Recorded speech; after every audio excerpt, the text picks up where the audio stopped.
Parks are the beauty spots of our cities.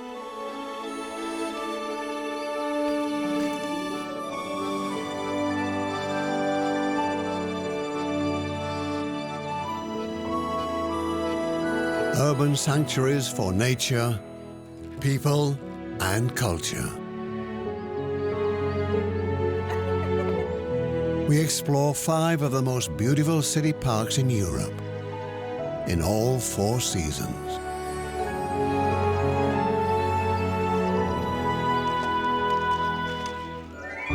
Today we travel to London and discover a hotspot for modern art,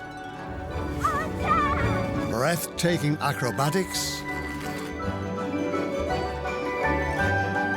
and British tradition.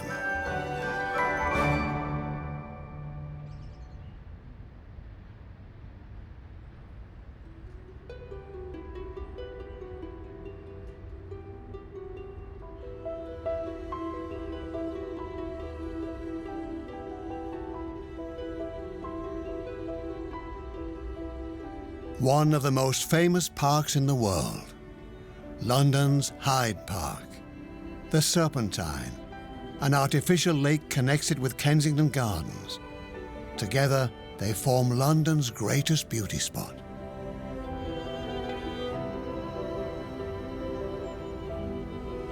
When the park's cherry trees open their first tender buds in April, spring has finally arrived in the British capital.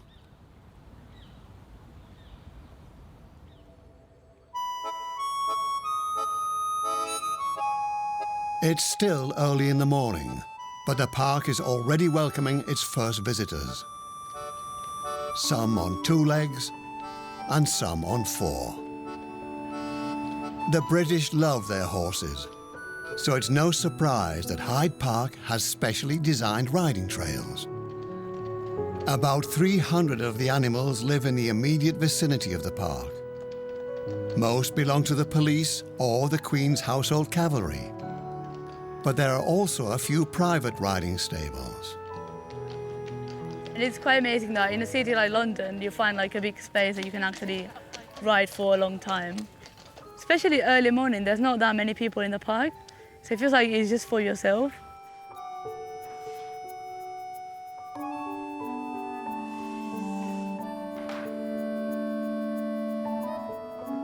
Leah Gallardo was born in Spain. Like many young Europeans, she left her home country to try her luck abroad. Her passion is riding, and she spends most of her free time around horses. Here at a stable close to Hyde Park, she teaches children how to ride and shares her love of horses with them.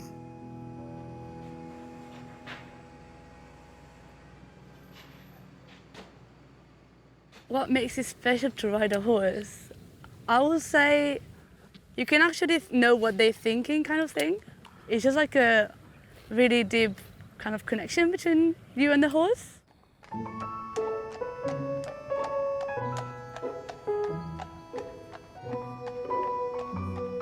The saying goes that the way to heaven is on horseback. Leah, who's been riding since early childhood, couldn't agree more.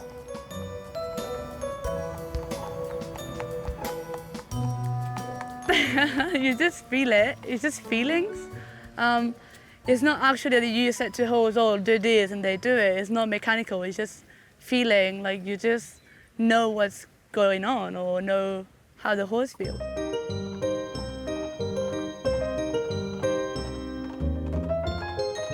During winter, Leah's horse Troy stays in the country. But in summer, Troy lives in the stables near Hyde Park. Today, Leah rides Troy for the first time since his return to town. The horses must enjoy the park. Instead of just the city, which is like so grey, the park is like a perfect place to just have fun and let themselves go, I guess. Yeah, I think they do like it. And also when it's sunny and like this, it's just amazing. And you can actually tell that they enjoy being in the sun. Sunbathe a little bit.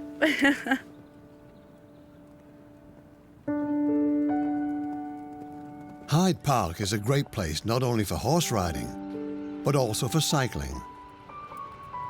At almost all the entrances, visitors can rent bicycles for little money. Hyde Park's visitors come from all over the world, and quite a few of them have made Britain their new home. Just like the grey squirrels, originally they came from North America, but now they can be found all over Hyde Park.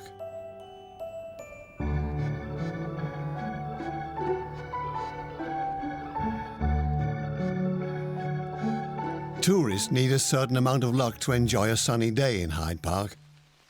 The British weather is notoriously capricious, but at least the rain doesn't last very long, normally.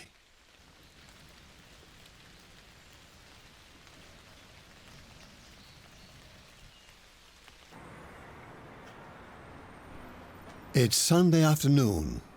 At Marble Arch Underground Station to the northeast of Hyde Park, Patrick McEvoy sets off for Speaker's Corner. Patrick originally came from Ireland. The skilled carpenter lost his job at a London construction site in the wake of the financial crisis. This experience brought him here for the first time 5 years ago.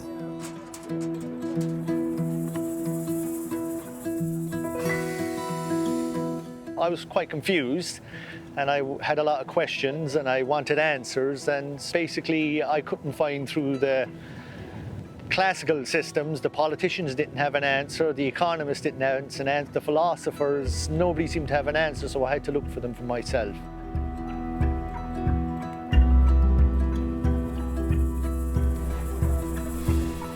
I attended here initially as a spectator or a heckler, if you like, and eventually I picked up the courage enough to put my own case forward. I'm a carpenter. That is my profession. I've quite a lot of beef with the economic system in the world today and the political system.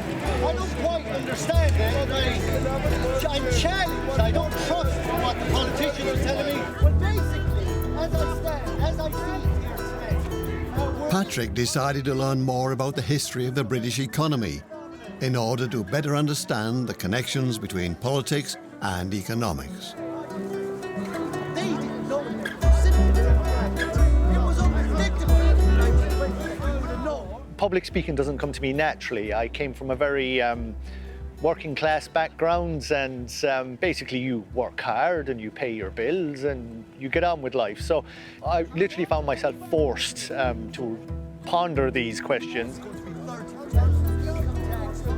Patrick holds radically liberal views. He thinks that everyone is responsible for themselves. His theses are provocative. All I am asking for is that we clearly define people. Are they predetermined towards these health issues, or are they self-determined? Now, smokers like you will be self-determined. That's immaterial, because in order to you're fired. You know how many nurses... What's wrong with you? It can be surprising all round. Sometimes it can get quite heated, and people are not used to how upfront, in your face and aggressive it can be. Okay, so then why would they be building on to elections? And it can be quite liberating for both them and the speaker also, because you can just connect on a fundamental level as two human beings about the issues that you both face. Every Sunday for almost 150 years, people have been congregating at the northeastern corner of Hyde Park to express their views. This tradition makes Speaker's Corner a universal symbol for the freedom of speech. The people. It's not about the individuals. Why is it that the interests of private companies are superior to the interests of society as a whole? In unemployment goes. But that revenue was coming from the top down and not from the bottom to the top. 150. To stand up as a human being, be proud of the values that you stand by. The proof is in the pudding. We can congregate in a public area, express our views, and we can all accept each other's opinions. And that, to me, is surely a step in the right direction for humanity in general.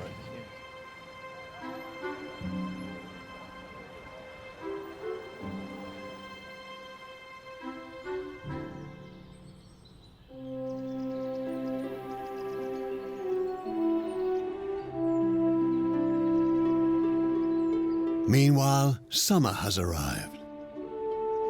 We are in the northern part of Hyde Park. Lush wild meadows make us forget that we are still in the middle of London. Here, the park still looks a bit like the old hunting ground that it originally was, almost 500 years ago.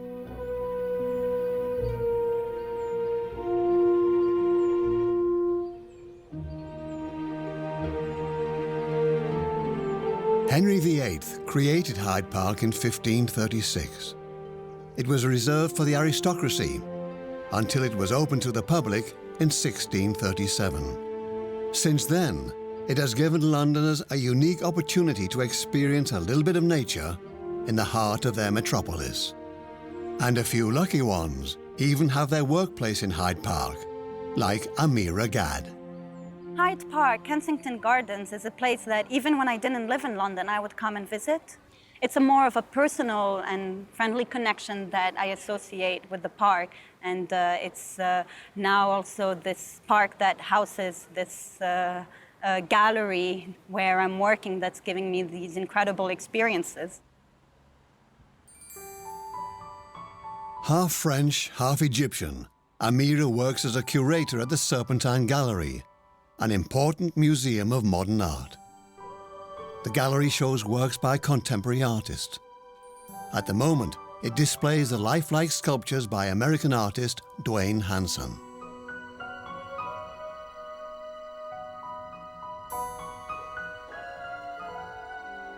As curator, Amira is responsible for planning the gallery's exhibitions. In her guided tours, she wants to get people interested in Hanson's critical views of society. It's so special having an art gallery, a contemporary art gallery in the middle of a park. Anyone that's just passing by might be curious about what's happening here and just coming in. And this kind of chance encounter that happens between art and people just going about their day is also quite special in terms of how you can interact and engage with art.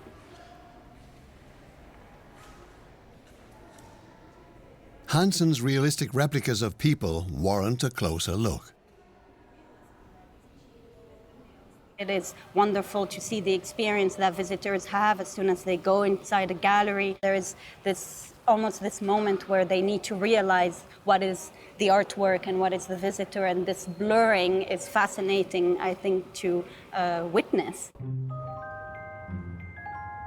Each year, the curators of the Serpentine Galleries invite a renowned architect to design a temporary pavilion.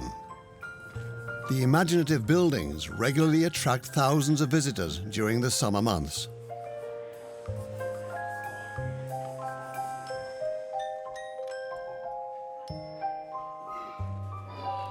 Over the years, it has grown to become a momentum as the start of the summer in the park, or maybe just for the people working at the Serpentine Galleries, but I would say even more so to regular visitors and Londoners in general who remember the opening of the Serpentine Summer Pavilion as the moment that summer starts.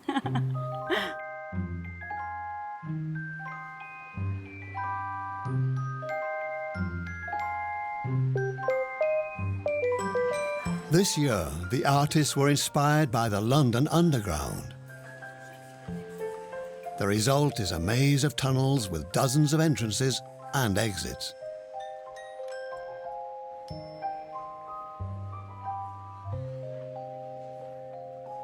What I love about my job is the fact that I'm constantly working with different people, people with incredible ideas. It's always a challenge and it's always new. It's never repeating itself. Every artist comes with their own desires and their own wishes and their own project that they wish to realize. And I would say that with every single show, there is a possibility for learning.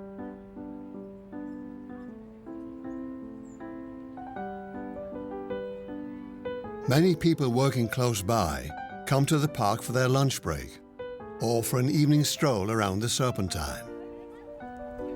The artificial lake extends from north to south and gets its name from its snake-like form. Between March and October, visitors can enjoy a ride in one of the many pedal boats.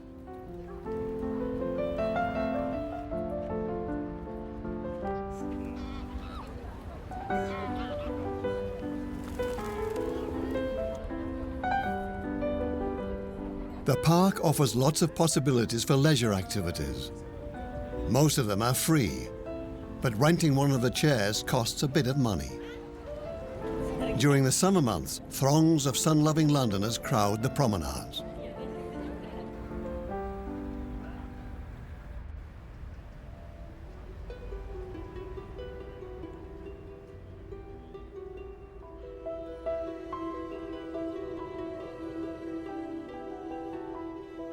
When night falls and the visitors go home, Adam Curtis and Philip Briggs start their work. On behalf of the park's administration, they sacrifice their sleep in the name of science.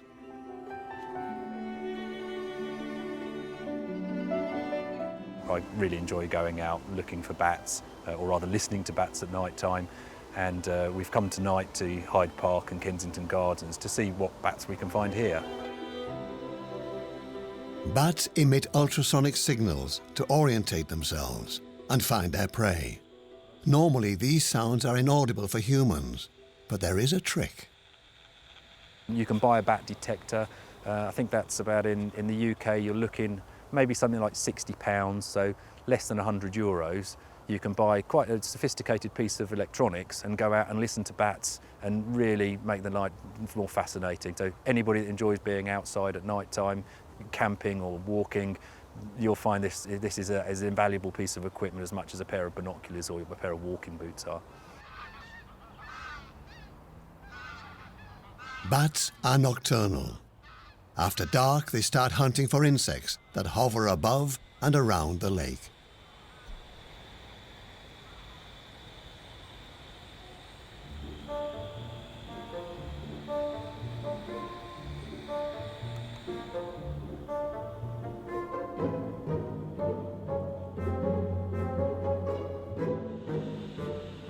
But tonight, the two bat spotters don't seem to have any luck.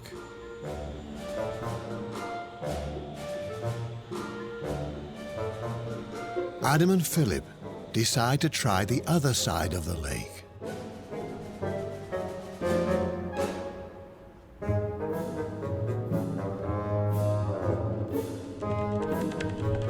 And suddenly, the detectors start beeping and crackling.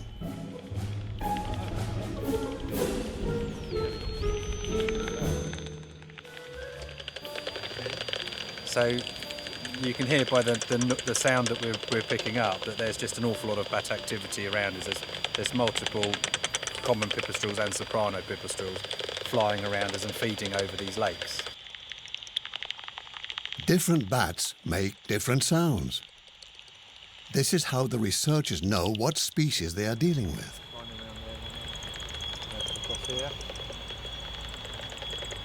Oh, that was brilliant, that one. Right over I've got two small boys and they're constantly asking me what my favourite animal is, and I always say it's a bat. It's a big family joke that Dad is always a bat when we're playing Think of an Animal. And so for me, really, bats now at my age is actually sharing wildlife with children. It gives them a childhood, that sort of naivety, that sense of wonderment.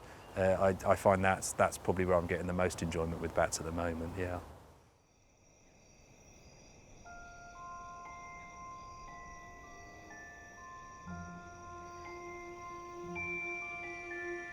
When King Henry VIII created Hyde Park in the 16th century, he built a fence around his hunting ground. Even today, the gates are closed every night.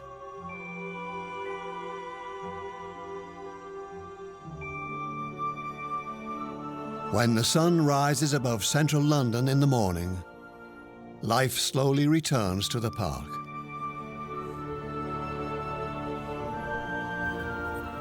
At around 6 a.m., the members of the Serpentine Swimming Club start swimming their laps.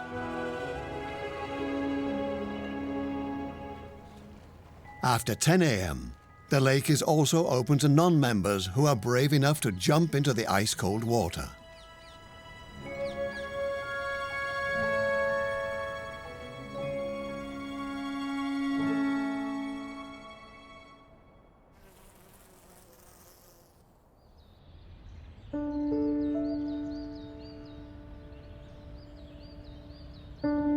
It's early October, and autumn is approaching in London. Copper beeches, red oaks, horse chestnuts, London planes, birches, and various types of maple are part of Hyde Park's tree population.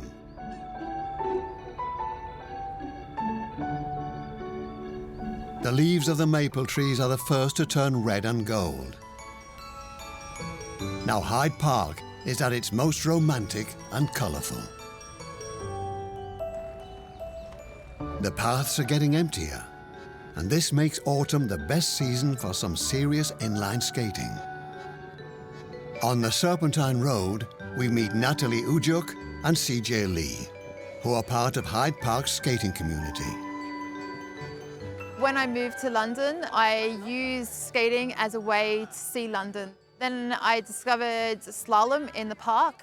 When I first saw it, I thought it was this most beautiful thing that I've seen on skates, but I always thought it was something very much out of my league. I saw people move their legs, I just thought it was not possible. But then a friend of mine and I decided to give it a go, and I was hooked since then.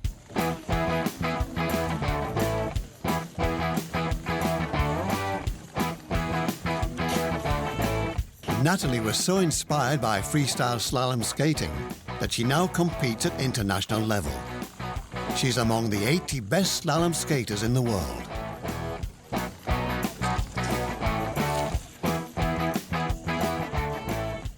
I've been doing it for 6 years now, and I would say that I haven't had a break from it in those 6 years. I'm constantly here in the park, every day almost, if I can.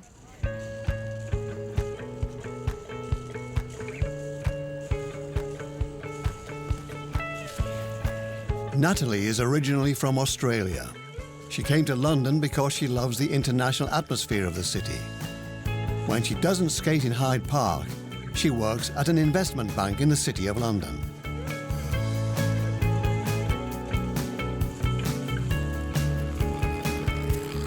Slalom for me is like this creative outlet that I don't have in my job.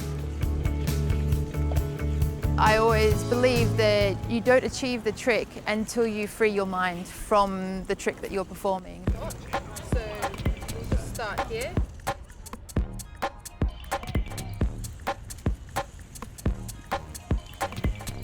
When I first met Alice, she was skating on the side and she was spinning around, and I knew that she would be very good at slalom. So I basically dragged her onto the cone line, not literally, and I taught her a few things. And she's just excelled since then. And so it's been about a year, and she's winning the junior competitions. She's been sponsored, and she's going to be doing her first world championship soon. So she's really excelled in that time.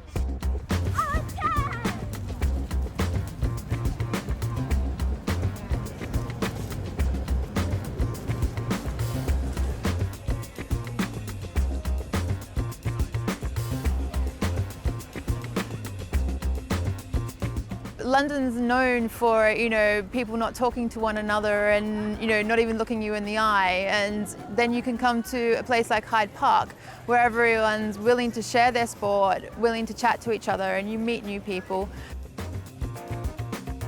So for me, Hyde Park is kind of like this ageless place. It doesn't matter whether you're 10 years old or whether you're 60 years old. We all hang out together and we can learn from each other, and we share this similar interest in what's actually a really beautiful place. Our stroll through the park takes us westwards. Just over 300 years ago, Queen Caroline commissioned the first coherent landscaping of the park. The naturalistic design later became famous as the English garden style. An important feature is the artificial lake in the middle of the park that separates Hyde Park from Kensington Gardens. The focal point of Kensington Gardens is Kensington Palace. Dominating the south side of Kensington Gardens is the Royal Albert Hall, a world-famous concert venue. Directly in front of it is the imposing Albert Memorial, a tribute to the husband of Queen Victoria, who ruled Britain for 63 years, from 1837 to 1901.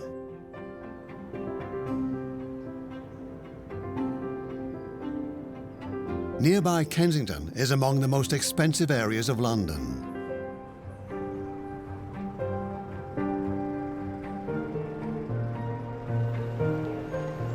The elaborately designed Queen's Gate connects the park with Kensington Road.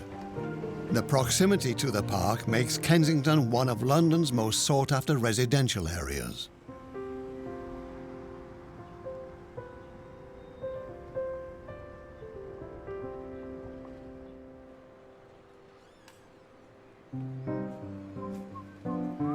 Josh Gringling is a real estate agent and has lived in this area for over 25 years.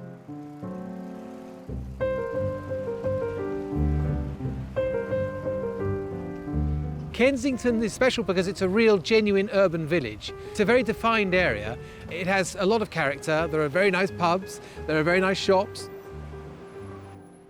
You know your neighbours, and it has a very pleasant, almost Mary Poppins-like feel. Here in prime central London, we have a very broad range of people. I'm afraid the only thing in common is they're all got quite a lot of money. I'm very excited about this one. I think it's the right one for you. The buyers of these houses are usually from abroad. They're mostly looking for profitable investments. Triplets, obviously on 3 floors, and this is the ground floor entrance. We come through to the drawing room, which has got very high ceilings, nice view out of the window, pretty views. British property law has its peculiarities. Often houses or flats are only leased for a limited period of time. In Kensington, many buildings belong to the aristocracy and return to their original owners after 99 years. Also got the joy of a very quiet street. Kitchen, but there's also a living room and a dining room. Wow, what's a view! Yeah, exactly, and you can see you've got some lovely windows out there. And we've got this wonderful balcony out here. I'll show you the other one. Yeah. And you can go out. Well, I don't think I could be an estate agent anywhere because, frankly, I would like to be sincere about what I'm doing. And I'm, without question, feel that Kensington is the nicest area in London to live in.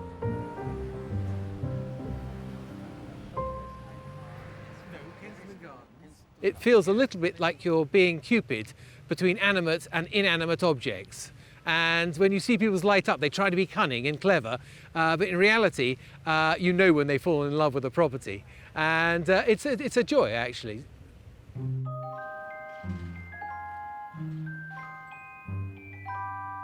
The pretty buildings close to Kensington Gardens are worth tens of millions. Unlike many of his customers, Josh needs to work hard to make a living in this exclusive neighborhood.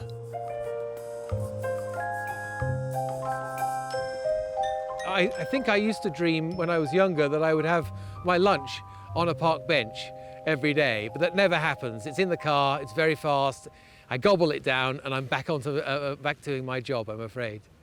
But I would love to. I'm very jealous of all these people sitting around having a lovely time, frankly.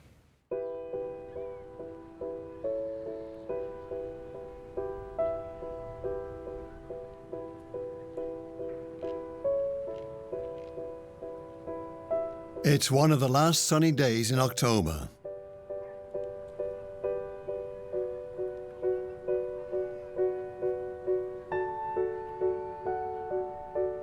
Many Londoners seize the opportunity to have a picnic in the park. In 1730, George II created an ornamental lake near Kensington Palace, the Round Pond. Ducks, geese and swans are keen to get some morsels off the visitors.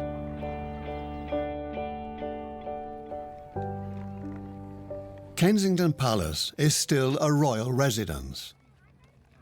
Until her untimely death, Princess Diana occupied an apartment here.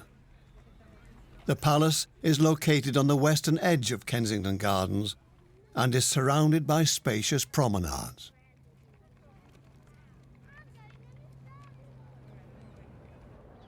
Winter has arrived.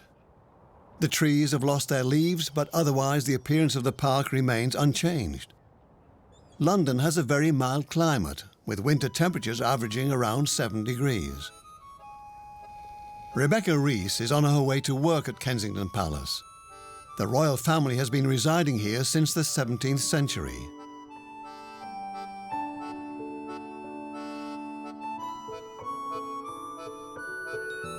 It's just before Christmas, a busy season at the palace, part of which is now a museum and open to the public.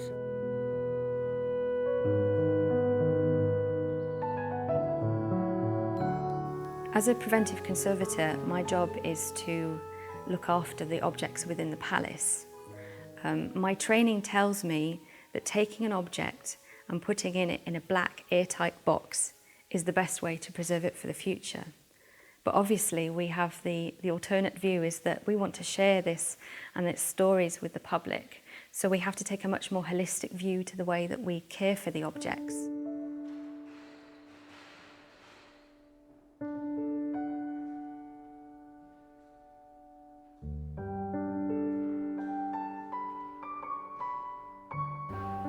Twice a week, Rebecca cleans the furnishings, many of which are several hundred years old. Keeping the palace and its interior in a pristine condition is a labour of love for Rebecca. When I was a child, I very often used to ask my parents to go and visit museums and stately homes, but I did lose that somewhat as I was getting older, and there seemed more exciting things out there. But eventually, in my previous job, I was sat there and I suddenly went, you know what? I'm just going to forget everything that I've done so far, and I'm going to go back to what I love. Because they say, isn't it, that when you have a job that you love, you don't work, you just spend your life with your passion. The cleaning of the period furniture requires patience and a lot of caution. Because over time the materials of the antique exhibits have become brittle and porous.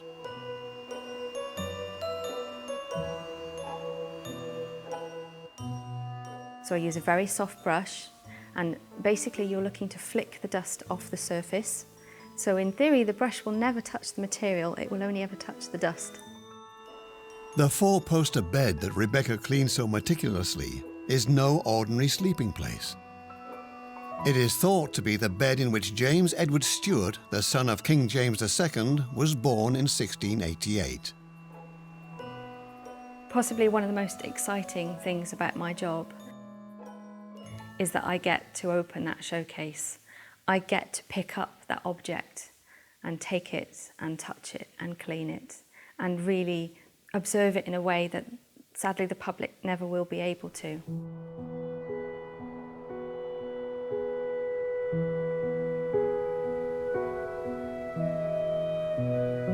Hyde Park is one of the most famous parks in the world, rich in history and tradition. It sits right in the middle of a buzzing modern metropolis. With a total of 253 hectares, Hyde Park and Kensington Gardens form one of the largest urban parks in the world.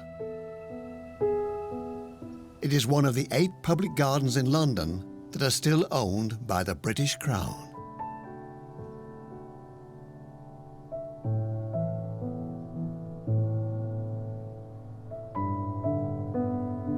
The layout of the landscape garden has remained largely unchanged for the past 300 years.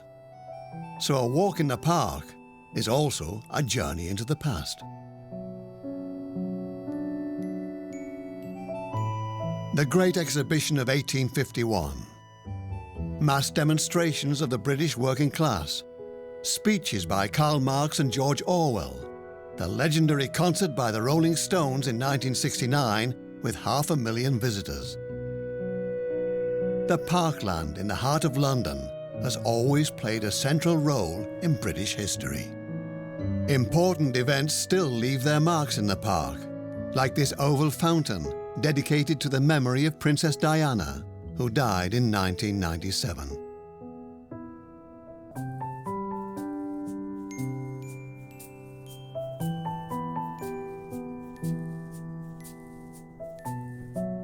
From the air, the simple, elegant shape of the Princess of Wales Memorial can be seen particularly well.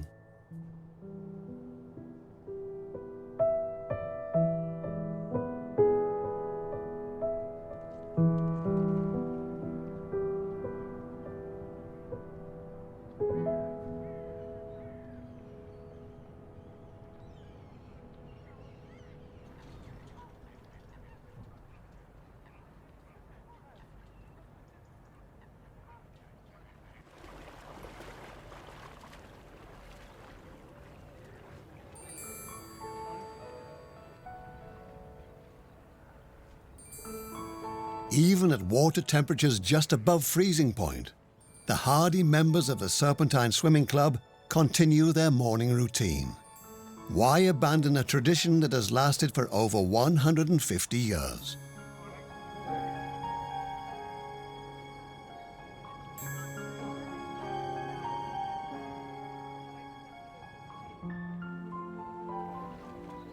I don't know that there are many large cities in the world where you can swim under the sky with trees around you and birds like this. I think it's a pretty unique setting.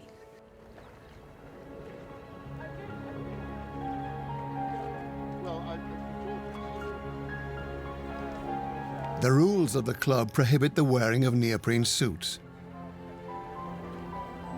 Even experienced long-distance swimmers like Laurel Atham need to steel themselves before diving into the ice-cold water. It does take a while to get used to it. But when you do, and you swim in the morning, you feel great throughout the day. Extremely awake, you feel energized, and sometimes you even have a sort of euphoric high. Every Saturday morning, the club members compete against each other in a swimming competition. The swimmers don't all start at once, but receive an individual starting time according to their performance, a so-called handicap.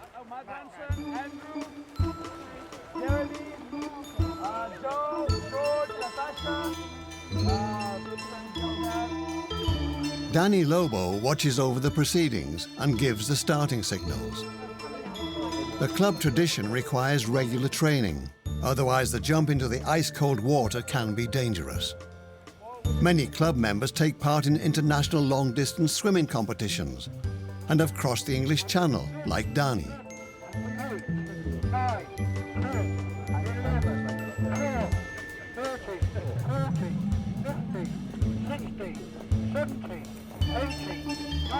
According to the Serpentine website, I'm the honorable handicapper. And what I do is basically record the times of everybody and put them in a database and make sure that it looks like a race, so everybody comes to a tight end and make it exciting. That's basically my job. 7, 38, 39, 2 minutes, 1, 2, 3. Every competitor has the same chance of winning the title because of the different starting times. The fastest swimmers have to wait longer and start later. Theoretically, all swimmers should arrive at the same time. Quite often the winners are not necessarily the elite swimmers in the club. The slow swimmers, people who just swim casually, who really enjoy swimming but who are extremely regular, they have the proper handicap and they can win, which I think is really great because it doesn't just provide a race for fast swimmers. It's really a race for everybody. Okay, good morning everyone. Today is the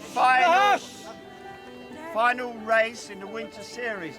The winter series started October the 31st. So this prestigious cup, Danny, give us the results. You won the winner, right? The winner. Right. So and the winner with 26 points is Boris.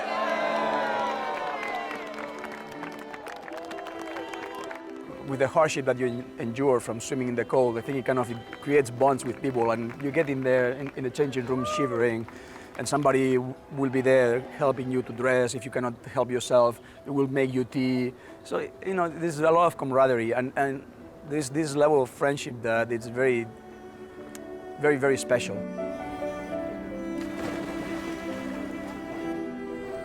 When I joined, I never had any goals of swimming anything big, and if it weren't for the support of everybody in the club, for me it's been a kind of even, I would say, a turning point in my life. Like, you know, I'm a better person because I'm part of this club, you know? So, that's it, really.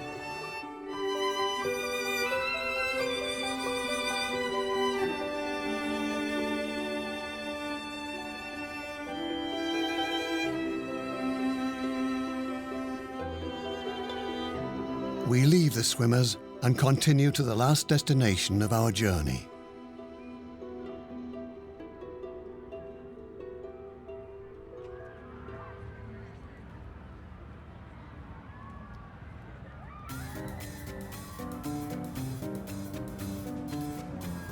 Between the end of November and the beginning of January, the lawns of Hyde Park are transformed into the most spectacular Christmas market in Britain.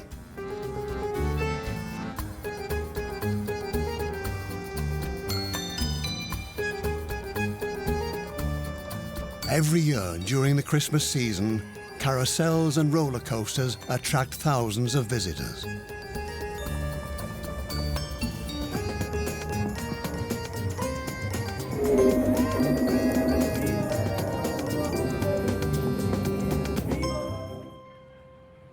A major attraction are the huge ice sculptures. To keep them in shape, they are put up in a refrigerated tent. Whether in winter or in summer, Hyde Park is full of wonders and surprises. The park offers a welcome respite from London's hectic city life, a place for entertainment and fun, for culture and recreation, a true urban oasis.